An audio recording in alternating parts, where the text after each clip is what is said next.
Tugas sejarah Indonesia, peran tokoh nasional dan daerah dalam mempertahankan keutuhan NKRI pada masa 1945 sampai 1965. Biografi Muhammad Hatta, Wakil Presiden Republik Indonesia 1945. Latar belakang Muhammad Hatta atau dikenal dengan nama Bung Hatta adalah salah satu seorang pahlawan nasional yang berperan besar dalam proklamasi kemerdekaan Indonesia. Bung Hatta adalah seorang pejuang. Beliau mendapat gelar sebagai pahlawan, proklamator, negarawan, ekonom, dan juga menjabat sebagai wakil presiden.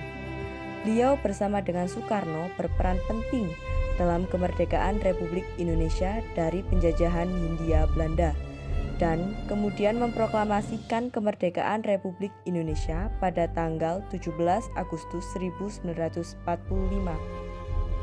Muhammad Hatta sangat gemar membaca buku, bahkan mencintai buku. Beliau adalah salah satu pemikir terhebat yang dimiliki Indonesia. Di bidang ekonomi, pemikiran dan sumbang aslinya terhadap perkembangan koperasi membuat ia dijuluki sebagai Bapak Koperasi.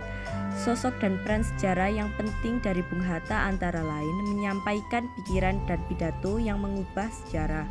Antara lain pidato Indonesia Merdeka 22 Maret 1928, pidato di lapangan Igada 8 Desember 1942 yang membakar nasionalisme rakyat Indonesia, serta pemikiran utama tentang demokrasi, ekonomi, dan koperasi. Muhammad Hatta adalah orang yang peduli terhadap kepentingan rakyat dan juga ahli diplomasi. Dia selalu mengambil keputusan yang terbaik untuk negara Indonesia. Kontribusi Bung Hatta dalam mempertahankan kemerdekaan Indonesia adalah memimpin delegasi Indonesia dalam konferensi meja bundar di Den Haag, negeri Belanda. Rakyat puas dengan hasil KMB karena akhirnya Belanda mengakui kedaulatan Indonesia. Hatta pun mewakili Indonesia saat pengakuan kedaulatan Indonesia di Belanda. Peran Bung Hatta dalam mempertahankan kemerdekaan.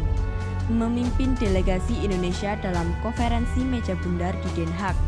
Perjuangan Bung Hatta dalam mempertahankan Indonesia melalui jalur diplomasi menyebabkan Belanda pada akhirnya mengakui kedaulatan Indonesia pada tanggal 27 Desember 1945. Sekian, terima kasih.